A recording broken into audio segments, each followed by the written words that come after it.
grande amor nos tem concedido o Pai, que fôssemos chamados filhos de Deus. Eu e você temos que responder para nós mesmos. Que farei de Jesus? Chamado livro de Testemunhos, volume 9, página 189, diz assim: se nos humilhássemos perante o Senhor e fôssemos bondosos. O mexeriqueiro descobre o segredo. Deus dá e Deus cobra, mas Deus não cobra nada que Ele não deu antes.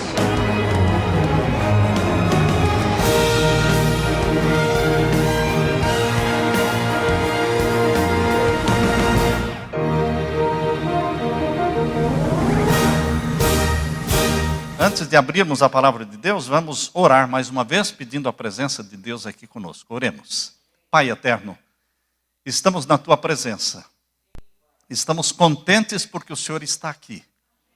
Porque o Espírito Santo está aqui. Obrigado por todos os Teus filhos e filhas que vieram aqui, movidos pelo Espírito Santo. Pedimos agora que uma porção maior do Espírito Santo seja derramada sobre nós todos. Que ao abrirmos a Tua palavra, o Espírito Santo fale ao nosso coração. Em nome de Jesus pedimos uma bênção especial para o Gerson. Ele está lá no hospital, Pai. O Senhor já cuidou dele no passado e agora eu peço mais uma vez que o anjo do Senhor esteja ao lado dele, cuidando da saúde dele, porque ele é Teu filho precioso. Abençoa também o Paulo, que terá suas cirurgias. Que mais uma vez o Senhor cuide dele. Conforta os corações que estão aqui, Pai eterno. E dá-nos agora o maná celestial, através da Tua palavra, em nome de Jesus. Amém. Vamos abrir a palavra de Deus em Mateus, o último capítulo de Mateus, capítulo 28 de Mateus, e o verso 5 e 6. Mateus, capítulo 28, e os versos 5 e 6. Aqui nós lemos: mas o anjo respondendo disse às mulheres: não tenhais medo, pois eu sei que buscais a Jesus, que foi crucificado. Ele não está aqui, porque já ressuscitou. Como havia dito, vinde, vede o lugar onde o Senhor jazia. E depois imediatamente, e dize aos seus discípulos que já ressuscitou dos mortos. Eis que ele vai adiante de vós para Galileia, ali o vereis. Eis que eu vos tenho dito. Queridos, o cristianismo, a religião do nosso Senhor Jesus, é uma religião de boas novas, de grande alegria. Já desde o nascimento dele, o anjo disse: eis que eu vos trago novas de grande alegria. E continua sendo até hoje, porque o nosso Jesus, ele está vivo. Enquanto o fundador do confucionismo, Confúcio, está morto. Enquanto o fundador do budismo, Buda, está morto. Enquanto o fundador do islamismo, Maomé, está morto. Enquanto o fundador do zoroastrismo, Zoroastro, está morto. O fundador do cristianismo está vivo. É o único fundador de religião que está vivo. Por isso só ele pode cumprir as promessas. O que pode um morto fazer? Nada. Mas louvado seja Deus, porque a religião do nosso Senhor Jesus não termina na morte. Louvado seja Deus, porque o último capítulo da história do cristianismo não é a sepultura selada com selo romano, com uma pedra pesada. Não. O último capítulo do cristianismo não é a sepultura de José de Arimateia, retendo ali o corpo de Jesus para sempre. A história do cristianismo, irmãos, não termina em morte. Quando nós pensamos em morte e em mortos, é de se chorar, é de se lamentar. Mas quando nós lembramos das pessoas que estão vivas, nós nos regozijamos, pois a religião do nosso Senhor Jesus é uma religião de um Deus vivo. Ele disse: porque eu vivo, vós também vivereis. Que tragédia seria o cristianismo se o último capítulo fosse a tumba, a sepultura e o túmulo fechado. Seria melancolia, seria tristeza. Queridos, a religião de Jesus é bem conhecida como a religião do sepulcro aberto. A religião da cruz vazia. Porque ele não está na cruz. Satanás quer que você continue pensando no Jesus morto. Satanás quer que você fique pensando num Jesus impotente. Mas Jesus é todo-poderoso. Quando ele ressuscitou, ele disse: é-me dado todo o poder no céu e na terra. Louvado seja Deus, porque a religião de Jesus não termina na morte, mas na ressurreição e na vida eterna. O cristianismo passou a ser conhecido como a religião da cruz vazia. Queridos, olhando para aquele sepulcro vazio, Jesus disse: eu sou a ressurreição e a vida. E aquele que crer em mim, ainda que morra, eu o ressuscitarei. João capítulo 11, verso 25. O que significa para você o fato de Jesus estar vivo? Significa que você pode conversar com ele o momento em que você quiser. O que significa a certeza de que Jesus está vivo? De que quando eu me ajoelho, quando você se ajoelha, você não está falando sozinho, não é um monólogo. Existe sim um ouvido atento para a sua oração. Quando você chora, o que significa o fato de Jesus estar vivo? Ele vê as suas lágrimas, porque ele está vivo. Ele pode cumprir com o que ele prometeu, o conforto, o ânimo. Ele pode estender a mão para aquele que cai. Ele pode perdoar pecados. Ele pode fazer tudo porque ele é vivo. Por que não exploramos mais este Deus vivo? Por que não conversamos mais com ele? Por que não abrimos mais nosso coração a ele? Por que não nos achegamos mais a ele? Há muitos cristãos que vivem uma religião triste. Há muitos cristãos que vivem uma religião de fracassos, de quedas e quedas e quedas. E estão cabisbaixos, olhando para baixo, olhando para os defeitos, olhando para dentro de si mesmos, para suas impotências e limitações. E se esquecem de que o Jesus que morreu na cruz não está mais morto. O anjo disse: ele não está aqui, porque já ressuscitou. Queridos, infelizmente, mais da metade do mundo ainda não conhece sobre Jesus. Nunca ouviram falar de Jesus. Mais da metade da população mundial. Hoje passamos de 7 bilhões. Pense que mais da metade não conhece Jesus. E nós, cristãos, que conhecemos as verdades de um Cristo vivo, será que conversamos com ele? Pronunciamos o seu nome? Exploramos o seu poder? Nos Estados Unidos, da América do Norte, que um dia foi o maior país cristão do mundo, hoje, pela primeira vez na história dos Estados Unidos, mais de 50% na pesquisa feita declarou-se não cristão. Pela primeira vez na história dos Estados Unidos, na estatística, descobriram que mais de 50% se declarou não cristão. O cristianismo está recuando nos Estados Unidos, está diminuindo, está minguando. Estão expulsando Jesus das escolas, estão expulsando Jesus do governo, querem expulsar Jesus do dólar. In God we trust. Eles querem tirar o Deus. Queridos, muitos não acreditam na ressurreição de Jesus e muitos não acreditam nem que Jesus tenha realmente existido. Num programa promovido na cidade de Charlotte, North Carolina, na biblioteca com o nome do pregador Billy Graham, foi feito ali um programa nesta biblioteca e eles colocaram ali muitas cruzes, especialmente colocaram uma enorme cruz de 11 metros de altura, de vidro. Quando a jornalista que ia fazer a cobertura do evento chegou, a atenção dela foi chamada para aquelas muitas cruzes e para a enorme cruz de vidro de 11 metros. E a jornalista perguntou: eu estou vendo aqui todas essas cruzes, mas onde está Jesus? As pessoas sorriram e disseram: Jesus está no céu, vivo, mas ele também está presente na vida daqueles que acreditam nele.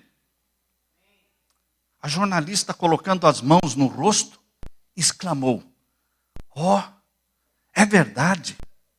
Alguns adoram um crucifixo, mas os cristãos, eles adoram o Cristo ressuscitado.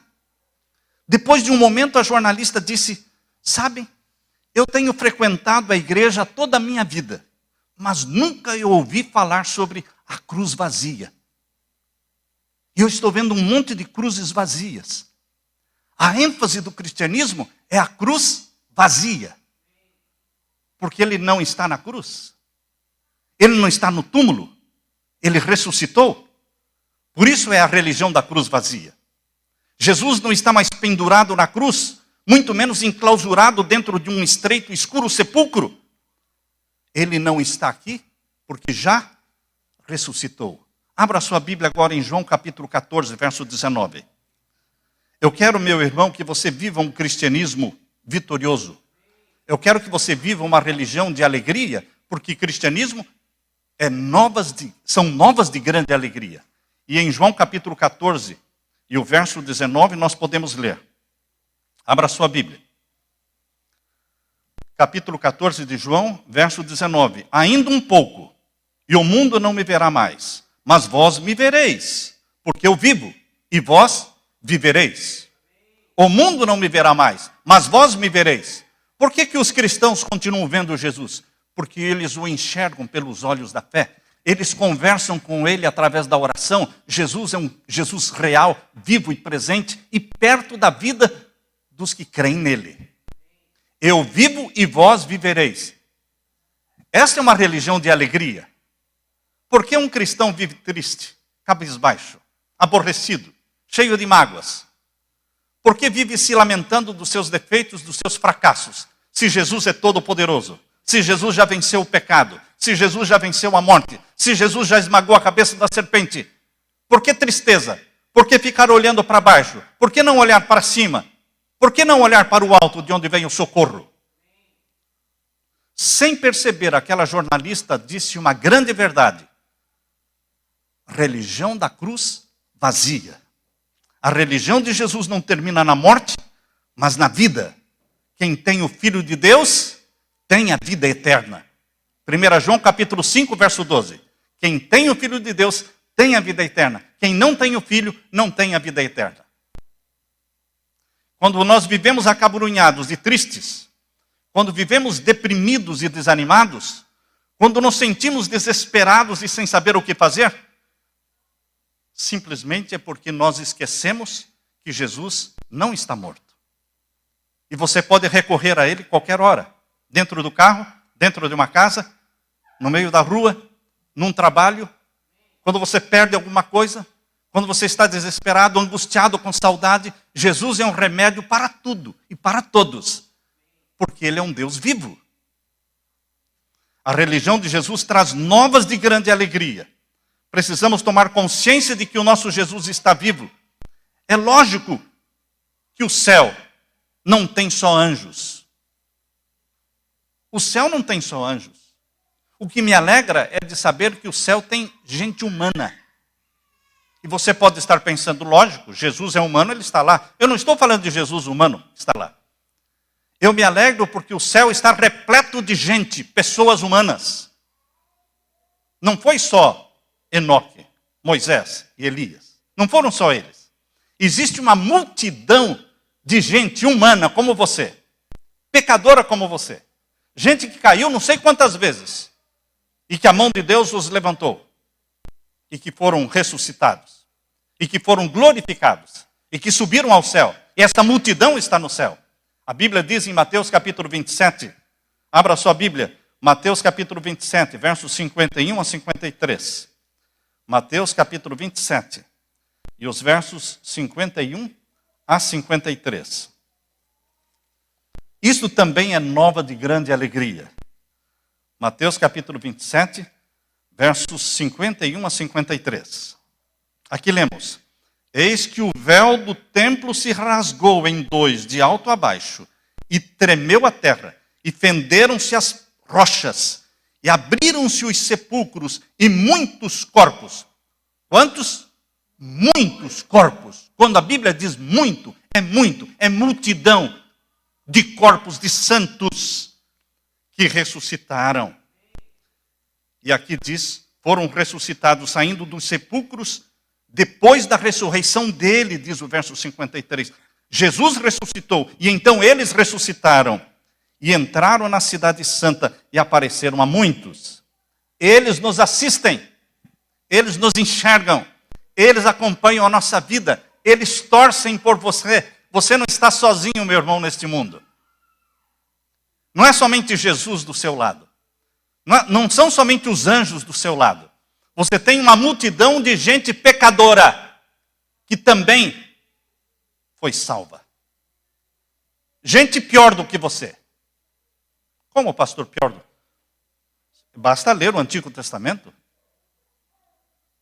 Basta ler o Antigo Testamento. Quantas mulheres teve Salomão? Esposas? 700. E concubinas? Mais 300, 1000. Você chegou a isso? Eu não estou dizendo que você tem que chegar a isso, irmão. Eu estou dizendo que existe esperança para você, porque Salomão está salvo. Você já cometeu um pecado tão terrível como o de Davi? De além de roubar a mulher do homem, ainda matou o homem? E além de matá-lo, ele era o melhor amigo dele, leal a ele. Por isso, queridos, que eu digo que Jesus Cristo salva pessoas muito piores do que você e do que eu. Esta multidão que já está no céu, e não sabemos os nomes destas pessoas, é uma prova, é uma garantia de que você também pode estar lá, se você acreditar. Porque cristianismo é religião de novas, de grande alegria, porque Jesus está vivo. E ele disse, porque eu vivo, vós também vivereis. Você acredita nisso? A sua vida eterna não depende de você, depende de Jesus. Jesus é eterno. Você só tem que crer nele, entregar a vida a ele. Queridos, não é este um motivo de grande alegria? Para aqueles que estão olhando para trás, eu digo, parem de olhar para trás e olhem para frente. Para aqueles que estão olhando para baixo e só vendo defeitos e sujeira, eu digo, parem de olhar para baixo e olhem para cima. Para aqueles que estão olhando para dentro de si mesmos e só enxergam impossibilidades, como diz aquele texto, aquele provérbio, quando olho para mim mesmo, vejo que é impossível me salvar. Pare de olhar para si mesmo. Pare de olhar para dentro de si mesmo. Olhe para fora. Olhe para frente. Olhe para cima, de onde virá o socorro. A religião do nosso Senhor Jesus é uma religião de olhar para cima, de olhar para fora, de olhar para frente. Essa é a religião do nosso Senhor. Porque a graça divina vem de fora. A graça divina vem de cima. Por isso eu tenho que olhar para cima e para fora. A cruz vazia significa que a cabeça da serpente foi esmagada. Há pessoas que vivem um cristianismo pensando que Satanás é um todo-poderoso, pensando que Satanás é um invencível. Não, queridos. Viva um cristianismo de vitória de Jesus sobre Satanás. A vitória já foi alcançada. A cabeça da serpente já foi esmagada. A cruz vazia significa que o pecado foi vencido. O túmulo vazio significa que a morte foi vencida. Satanás não quer que você pense neste Jesus vitorioso. Satanás não quer que você concentre a vida e o pensamento no Cristo ressurreto, assunto ao céu e prestes a voltar. Porque isso dá esperança. Satanás treme quando vê alguém ajoelhado, quando vê um pecador ajoelhado clamando pelo nome de Jesus, porque ele sabe que o socorro virá, a ajuda virá. Mas você tem que se ajoelhar mais vezes. Você tem que fazer calo nos joelhos. Agora, morando na Flórida, lá durante a semana a gente vive de chinelo e bermuda, não é?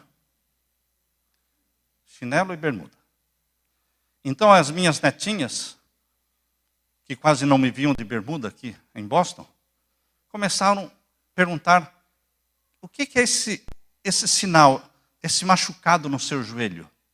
Não, filhinha, isso aqui não é um machucado, isso aqui é calo. Calo nos joelhos.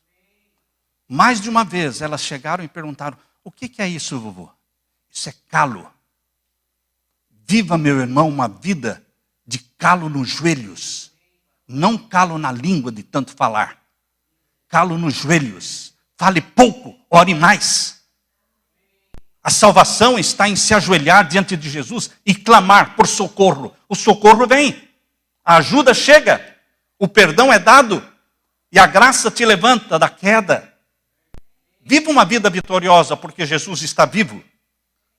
Se eu não acreditasse que Jesus está vivo e é poderoso para nos dar a vitória sobre o pecado, eu já teria parado de pregar. Eu estou pregando há 40 anos sobre o poder de Jesus. E isso me dá forças para continuar pregando porque Ele está vivo.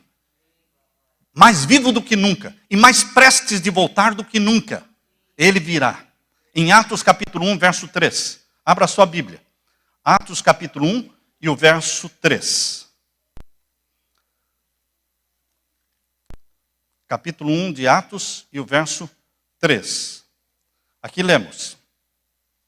Aos quais também, depois de ter padecido, falando de Jesus, depois de ter padecido, se apresentou vivo com muitas infalíveis provas, sendo visto por eles por espaço de 40 dias, e falando do que respeita ao reino de Deus. Jesus não só ressuscitou, mas ele ficou 40 dias com os discípulos, dando provas infalíveis, irrefutáveis de que ele estava vivo. Queridos, estas provas infalíveis estão sendo atacadas por Satanás por 2000 anos. Satanás tem usado pessoas para dizerem que a vida de Jesus jamais existiu. Mas são provas infalíveis. Como seria chamada uma pessoa que saísse por aí dizendo que Shakespeare, William Shakespeare, nunca existiu? E de que essa história de que ele escreveu poemas e poesias é mentira, porque ele nunca existiu. Como uma pessoa seria chamada se ela saísse por aí falando isso? Eles a chamariam de ignorante, cego, tolo, idiota.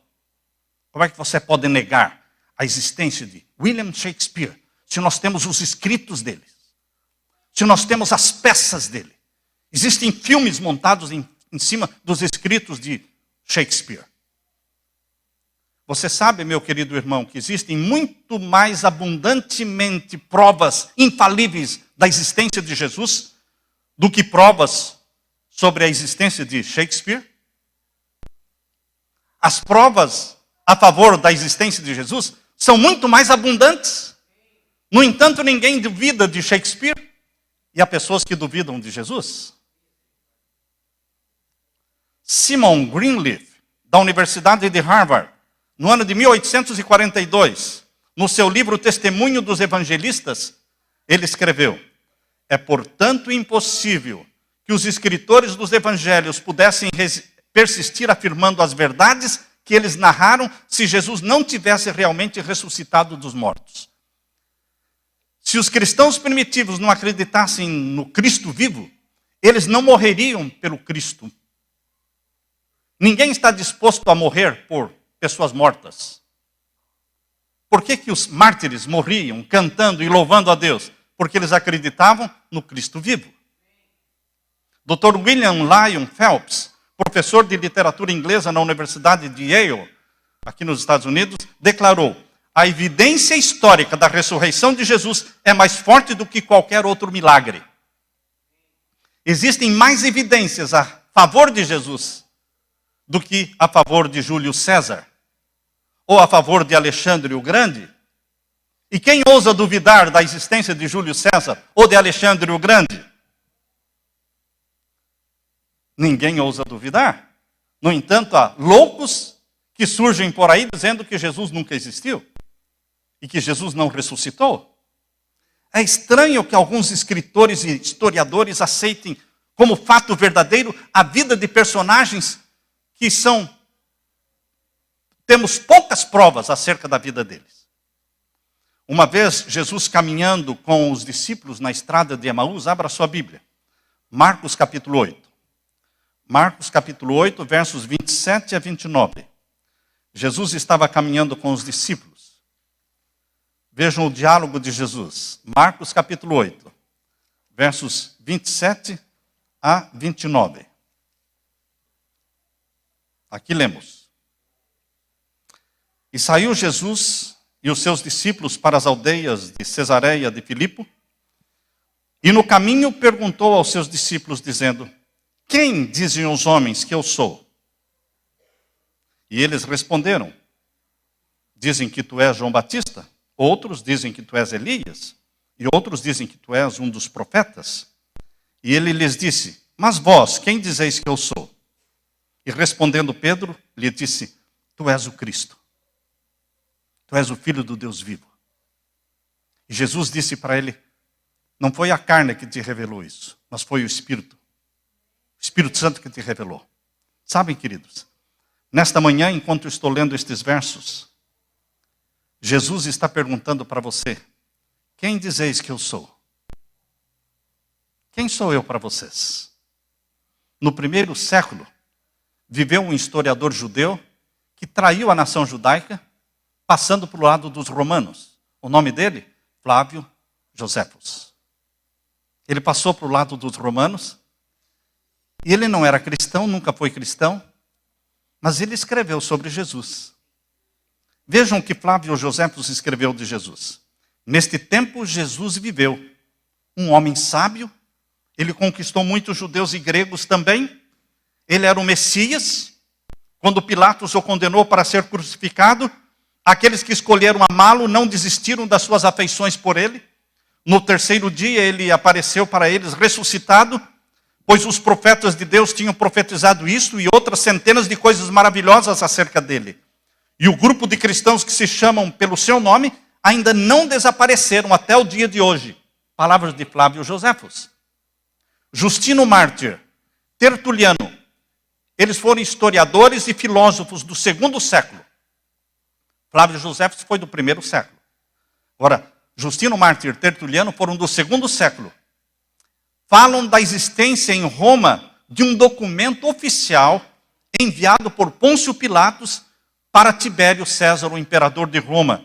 E neste documento de Pôncio Pilatos está escrito: Tibério, tendo recebido informações da Palestina sobre os eventos que tinham mostrado claramente a verdade sobre a divindade de Cristo, trouxe o assunto diante do Senado romano, sendo sua própria decisão a favor de Cristo.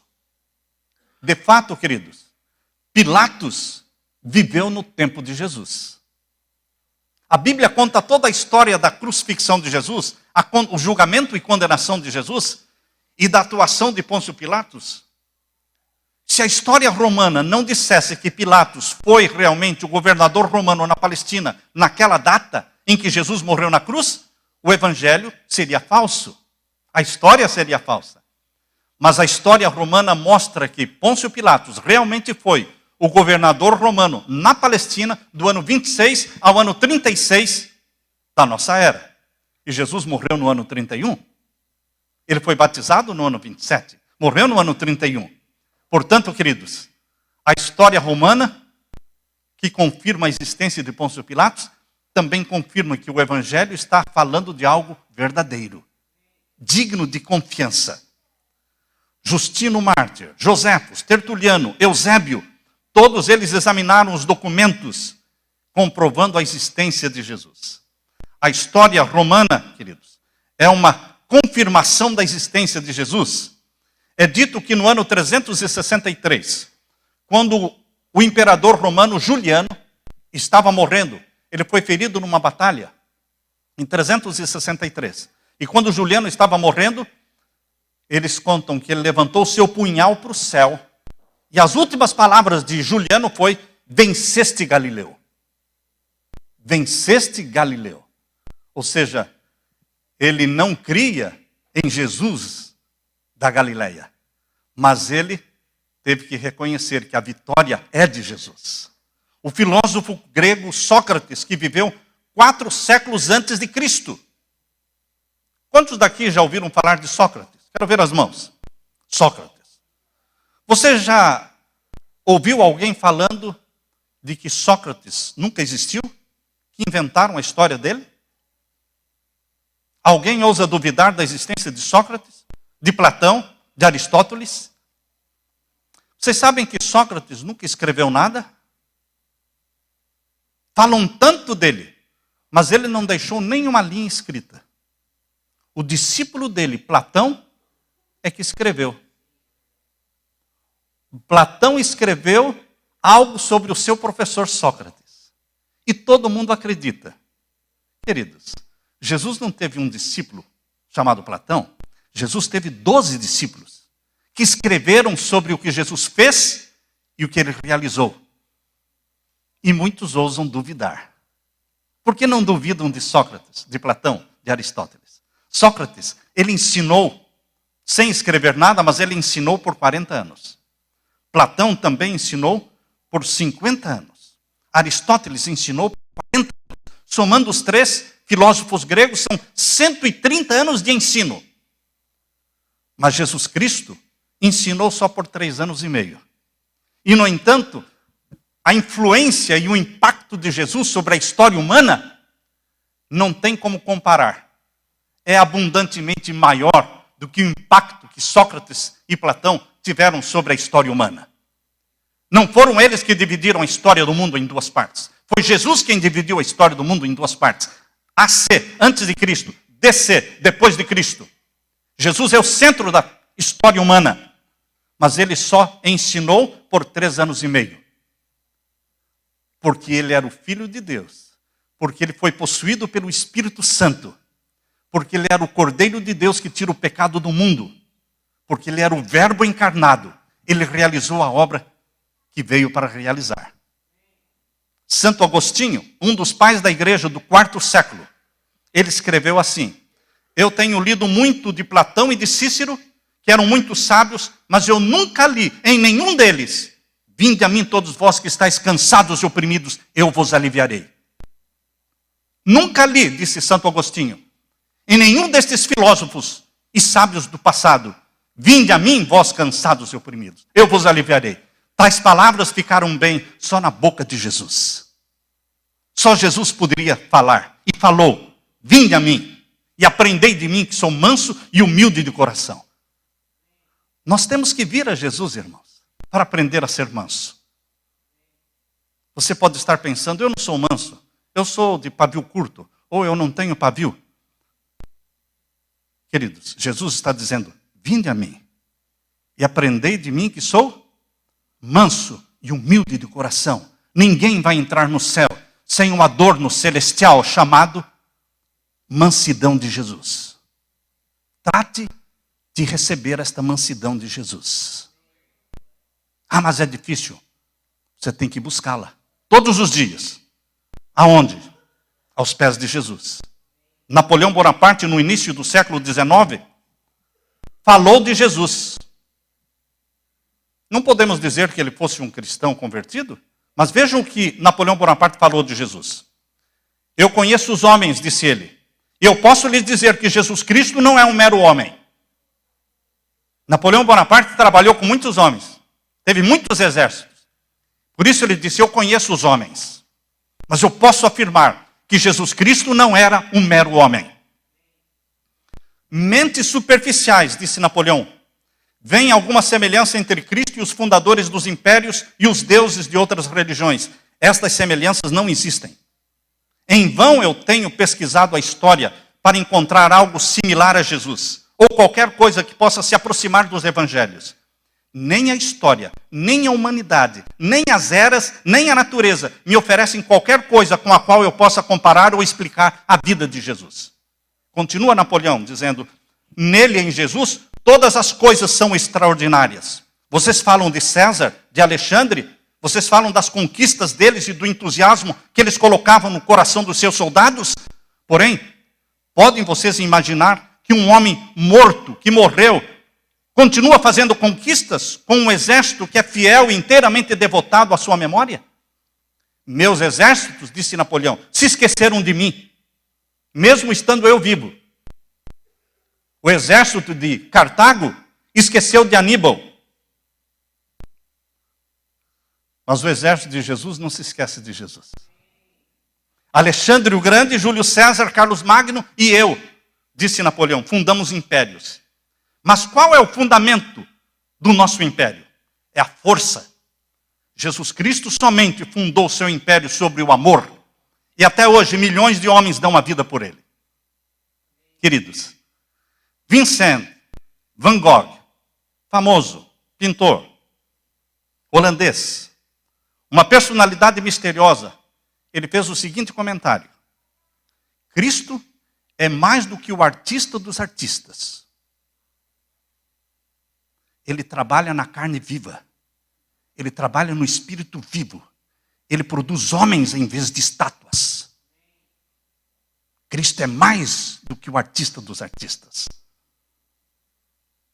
E o escritor novelista inglês, Wells, escreveu em 1935. É interessante, significante que um historiador, sem nenhuma característica teológica, concluísse que ele não poderia representar o progresso da humanidade de forma honesta, sem dar um lugar acima de todos os lugares para um professor nazareno destituído de qualquer riqueza. Alguém como eu, que não sou cristão, vê que na história humana, ela se centraliza ao redor da vida e do caráter do mais significante dos homens, Jesus. O mundo começou a ser um mundo diferente a partir do dia em que a sua doutrina foi pregada. Quem está falando não é um cristão. Não cristãos veem que o mundo passou a ser um mundo diferente a partir do momento em que a doutrina de Jesus passou a ser pregada. Por quê? João capítulo 1, verso 14 explica. Abra sua Bíblia. João capítulo 1 e o verso 14. Esta é a explicação. Por que o cristianismo é diferente do budismo, do islamismo, do hinduísmo? Por quê? Porque é a religião do Deus encarnado, do Deus que se tornou homem, do homem que é Deus. Deus se tornou homem e o homem é Deus. Isto se cumpre na pessoa de Jesus. João capítulo 1 e o verso 14. E o verbo se fez carne e habitou entre nós.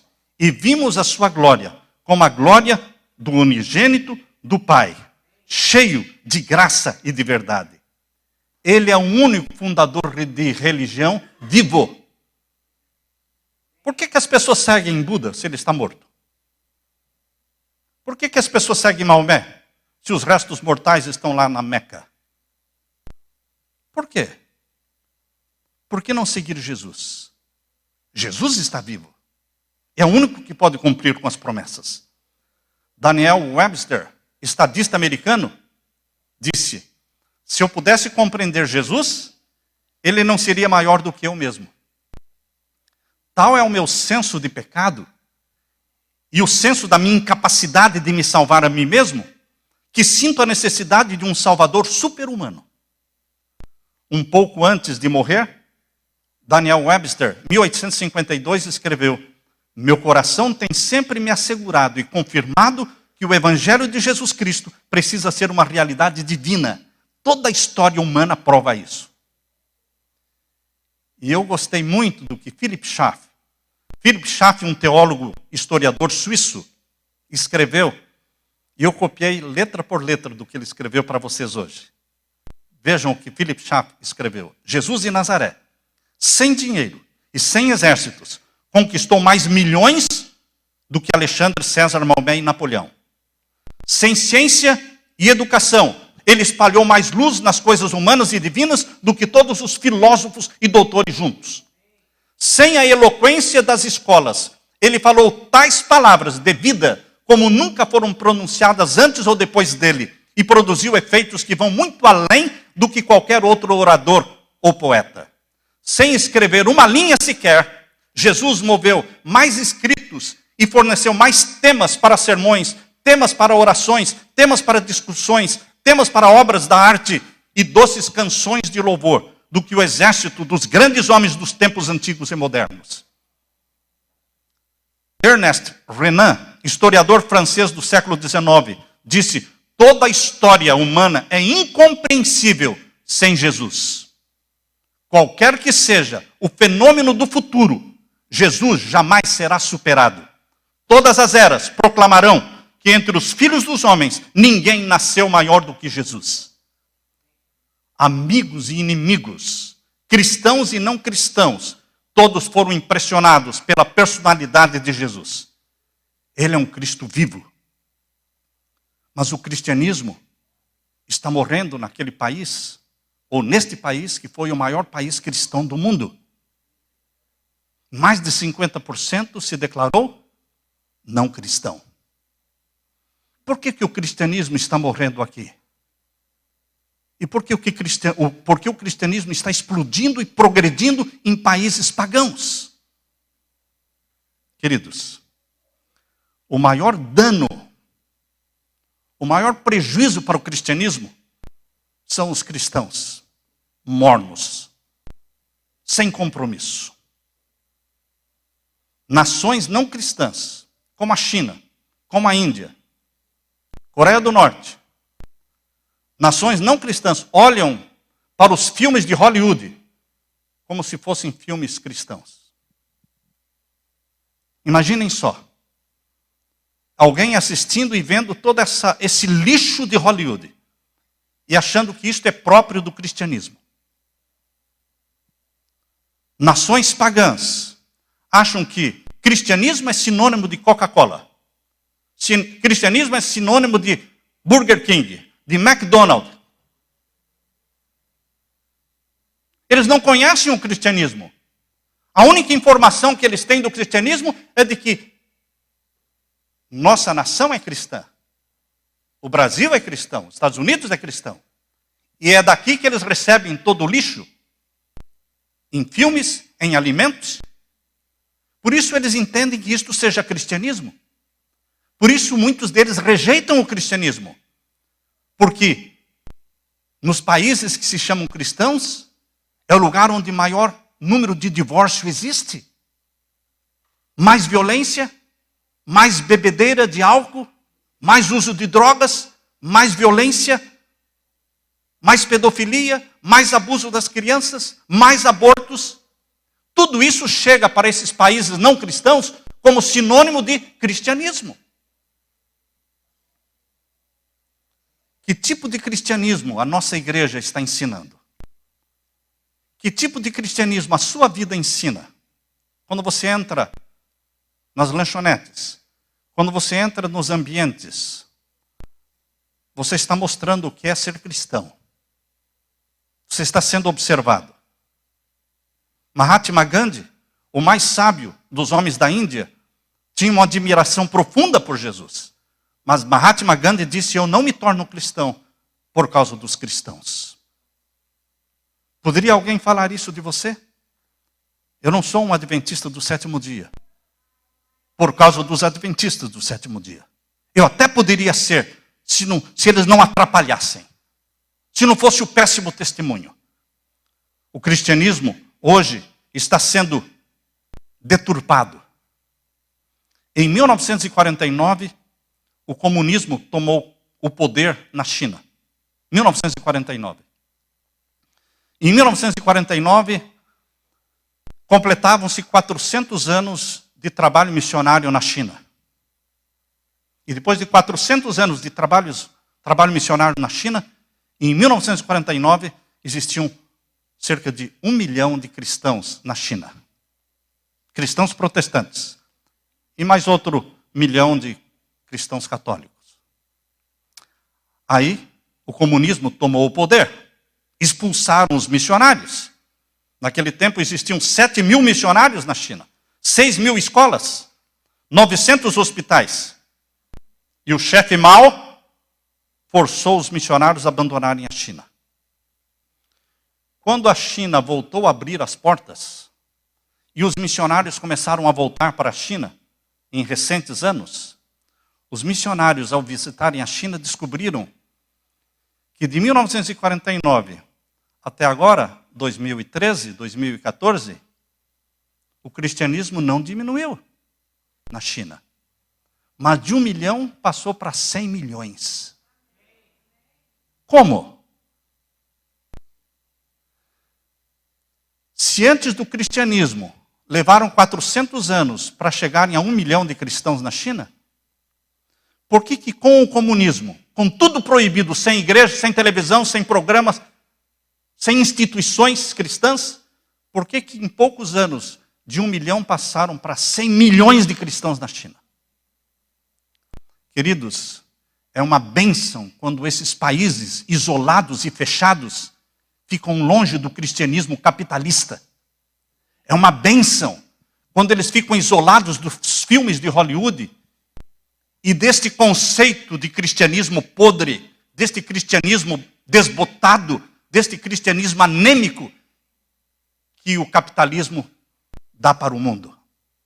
Louvado seja Deus, quando Deus permitiu que o cristianismo puro e verdadeiro ficasse na China, isolado na China, distante do cristianismo capitalista, o cristianismo explodiu de 1 milhão para 100 milhões. E sabem que hoje existem 20 mil chineses se convertendo por dia a Jesus? 20 mil chineses se convertendo por dia a Jesus.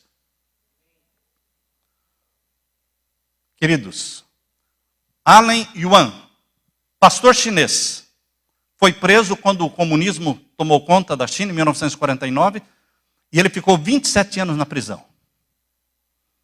Ele foi mandado para uma província para cima da Mongólia. E ali ele ficou 13 anos no norte da China. Disse esse pastor, Alan Yuan, foi um milagre, eu só tinha uma jaqueta leve e no gélido rigor do inverno jamais peguei um resfriado ou uma gripe. Não fiquei doente nem um dia.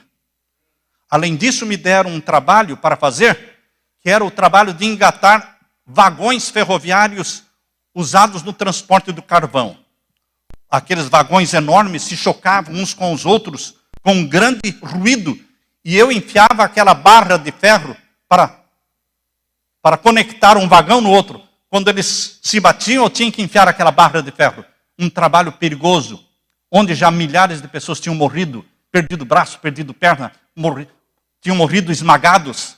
E eles me deram esse trabalho. E eu fiz esse trabalho por 13 anos. Eu engatei mais de 1 milhão de vagões. E nunca me machuquei. Queridos, pastor Alan Yuan contou sua história e terminou dizendo: pense nisso. Nós na China podemos ser, muito em breve, a maior comunidade cristã do mundo.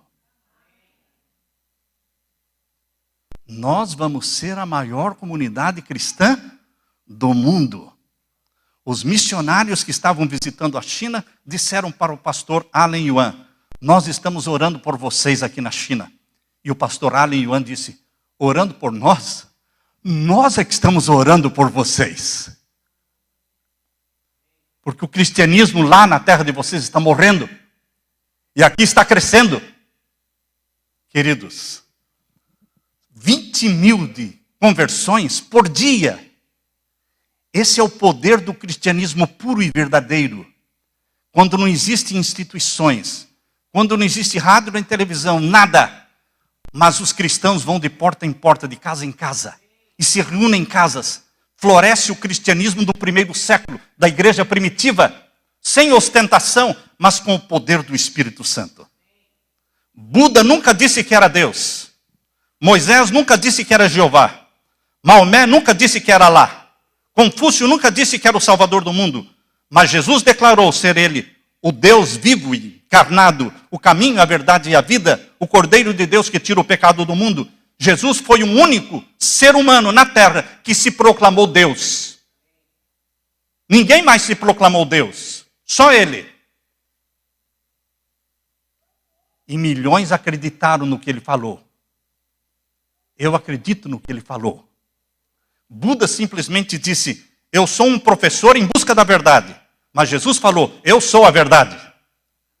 Confúcio disse: eu nunca pretendi ser santo. Mas Jesus disse: quem dentre vós me convence do pecado? Maomé disse: a menos que Deus lance sobre mim a sua capa, não terei esperança. Mas Jesus disse: a menos que creiais em mim, vós morrereis em vossos pecados, porque quem tem o Filho de Deus tem a vida eterna.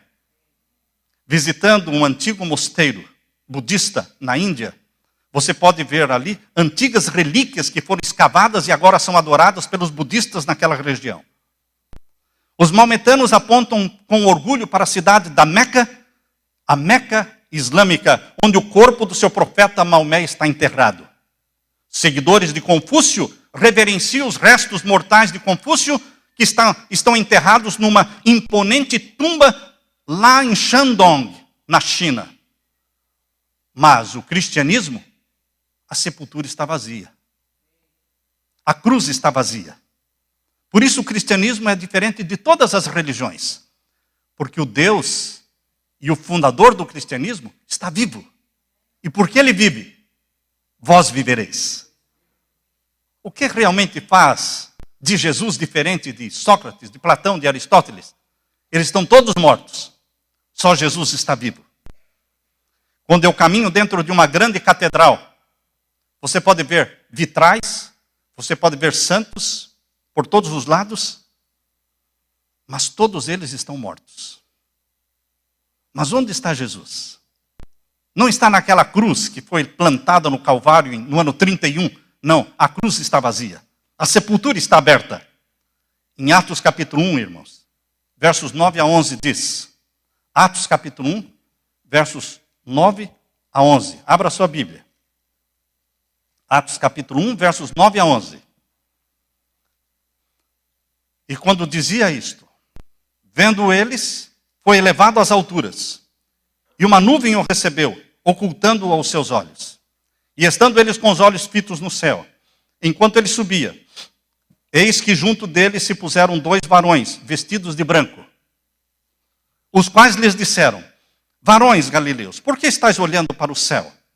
Esse Jesus que dentre vós foi recebido em cima no céu, ele há de voltar, ele há de vir de novo, assim como para o céu o viste subir. Jesus não só ressuscitou, não só subiu ao céu, não só está vivo, ele vai voltar. Até Maomé falou que Jesus subiu para o céu. Está no Alcorão. Que Jesus está vivo, foi para o céu e vai voltar. Até Maomé disse que Jesus vai voltar. Queridos, o grande pintor não cristão, Sternberg estava fazendo uma pintura, um quadro de uma menina cigana, dentro do seu estúdio. E a menina estava ali sentada e ele estava pintando aquela menina. E ela olhou na parede e viu um quadro de Jesus Cristo pregado na cruz. Mas ela era uma menina cigana, ela não sabia quem era aquele homem pregado na cruz, no meio de 2 outros. E ela perguntou para Sternberg, quem é este homem lá na cruz? Sternberg não era cristão, mas teve que dar uma resposta para a menina. Ele disse, este homem se chama Jesus Cristo. E ela disse, ele deveria ter sido muito mal para ter sido pregado no meio dos ladrões ali, daqueles outros 2. E ele disse, não, ele não foi mal. Foi o melhor homem que já viveu na terra. Ele morreu para salvar a todos.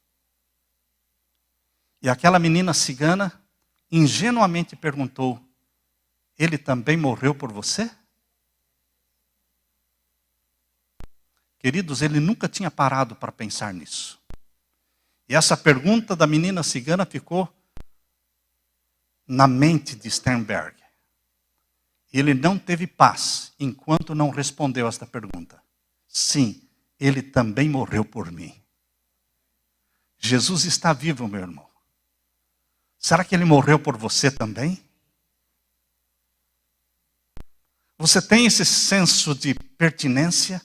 Esse senso de que você pertence a Jesus? De que ele é seu e que você é dele? Eu quero convidar você para responder a esta pergunta. Ele morreu por você? Ele disse, eu vivo e vós vivereis. Eis que eu venho com poder e glória. Eu vos levarei para mim mesmo.